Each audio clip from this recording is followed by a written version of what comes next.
कल के सत्र में 25,000 के लेवल्स को सस्टेन किया, इन लेवल्स को टिकाए रखा। लास्ट आवर ऑफ ट्रेड में अच्छी खासी हमने रिकवरी देखी, निचले स्तरों से रिकवरी अटेम्प्ट जरूर की और निफ्टी के मुकाबले बैंक निफ्टी तो in fact while we were closing हरे निशान के साथ क्लोज होने में कामयाब भी रहा। 25,000 के लेवल्स के बिल्कुल नजदीक और 56,765 के लेवल्स पर हमने बैंक निफ्टी में क्लोजिंग देखी। अभिषेक, वैसे तो ग्लोबल अनिश्चितताएं, एफआईएस की बिकवाली, नतीजों का कमजोर शुरुआत होना, ये सब कुछ कंसर्न्स पैदा जरूर कर रहा है। इनफैक्ट कल तो इंडिया विक्स में भी स्पाइक अप थे, लेकिन लगातार चौथे दिन की गिरावट निफ्टी में रही, इस बात को तो नजरअंदाज नहीं कर सकते। यहाँ से स्ट्रैटेजी निफ्टी बैंक निफ्टी के लिए क्या होगी, ये काफी अहम हो जाता है। वहाँ से देखिए 4 दिन की गिरावट हो गई है। गिफ्ट निफ्टी से बहुत कोई अच्छे संकेत नहीं है, थोड़ी सी रिकवरी लोअर लेवल से आई है, लेकिन अभी आप देखिए नेगेटिव टेरिटरी में ही है। 25,165 के आसपास का गिफ्ट निफ्टी है। कल हमने 25,000 का सपोर्ट दिया था, कहा था कि 25,000 का सपोर्ट आप लगा के चलिए, और कल 25,000 के सपोर्ट को निफ्टी ने बचाया भी है। देखिए बाजार ने अब पूरी तरह से स्टॉक स्पेसिफिक, मतलब कि रिजल्ट स्पेसिफिक अगर आप कह लें तो ज़्यादा बेहतर होगा, उन्हीं पर रिएक्शन देते हुए नजर आएंगे। और आज एचसीएल टेक के नतीजों के बाद हम देखेंगे कि शेयर में गिरावट आएगी, क्योंकि मुनाफे का आंकड़ा उनका कमजोर आया है, मार्जिन को लेकर भी चिंताएं हैं। तो यहाँ से जैसे जैसे नतीजा आए ना, बाजार का रिएक्शन वैसा होगा। इंडेक्स पर मूव के लिए ना अब मतलब एक लार्जर नतीजे जब तक बीत नहीं जाते हैं तब तक इंडेक्स पर एक डिसाइसिव मूव नहीं आएगा। या तो फिर अमेरिका से कोई ऐसी खबर आ जाए जो बाजारों का मूड अपलिफ्ट करे, या फिर कोई ऐसे नेगेटिव न्यूज आ जाए जो बाजार के सेंटिमेंट को डाउन करे और हम क्रैक देखें। तब तक आप उतार चढ़ाव बाजार में देखते रहेंगे। आज के लिए अगर हम निफ्टी के सपोर्ट रेंज की बात करें तो 25,000 से लेकर 24,900, इसके नीचे जाने के आज आसार कम है, ये सपोर्ट रेंज है। और रेजिस्टेंस की बात करें 25,200, ये एक रेजिस्टेंस के तौर पर काम करेगा।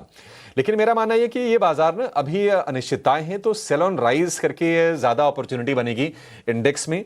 तो 150 से 25,200 की रेंज में अगर निफ्टी अगर पहुंचता है तो वहां पर शॉर्ट के मौके खोजें, बाय ऑन डिप्स करके थोड़ा सा फंसने के चांसेस ज्यादा हैं, क्योंकि जो नेगेटिविटी है ना बाजार के लिए वो ज्यादा है। पॉजिटिव डेवलपमेंट्स अगर आप देखेंगे तो वो कम है।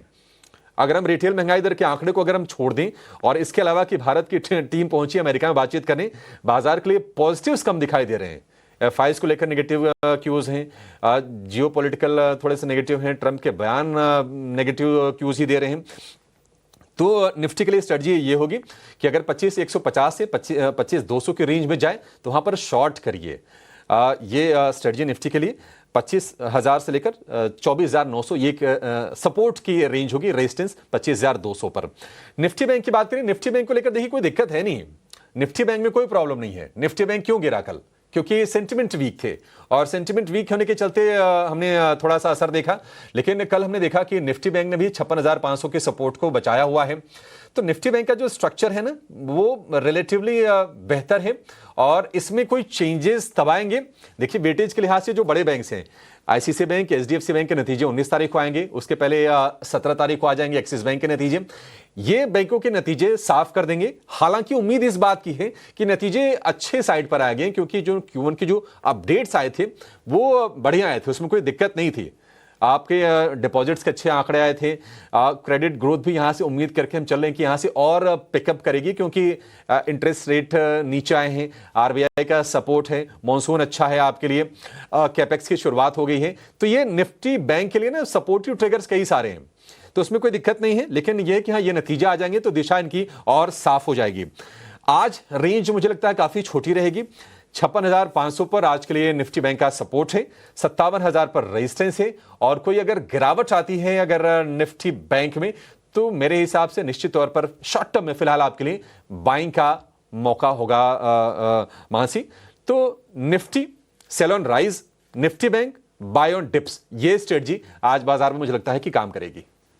बिल्कुल निफ्टी सेल ऑन राइज और Bank Nifty buy on dips, क्योंकि अगर कंपैरिजन भी करेंगे ये दोनों बेंचमार्क्स के तो बैंक निफ्टी की तस्वीर एटलीस्ट निफ्टी के मुकाबले बेहतर नजर आती है। क्वार्टरली अपडेट्स भी बैंक्स एंड फाइनेंशियल्स के हमने देखे हैं, credit growth scenarios, deposit growth scenarios के लिहाज से काफी पॉजिटिव थे क्वार्टरली अपडेट्स, और इसी से उम्मीद ये जताई जा सकती है कि एटलीस्ट रिजल्ट्स आएंगे तो बैंक्स एंड फाइनेंशियल्स के नंबर्स जो हैं अर्निंग सीजन में बाजार को बूस्ट अप करने का काम करेंगे।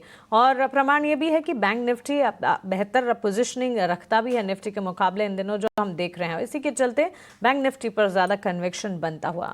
और साथ साथ कल के सत्र को अगर याद करें, निफ्टी बैंक निफ्टी में तो वॉलेटाइल मूव्स थे, लेकिन ब्रॉडर मार्केट्स में एक्शन काफी हद तक देखने को मिला था।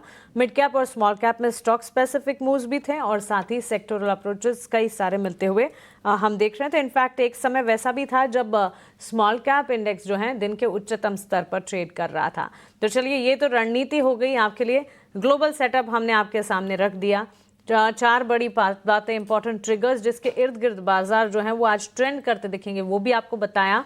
और स्ट्रैटेजी वाइज FIS का एक्शन देखते हुए साथ साथ निफ्टी बैंक निफ्टी में करना क्या है ये भी आपके सामने हमने रखा। लेकिन अब आगे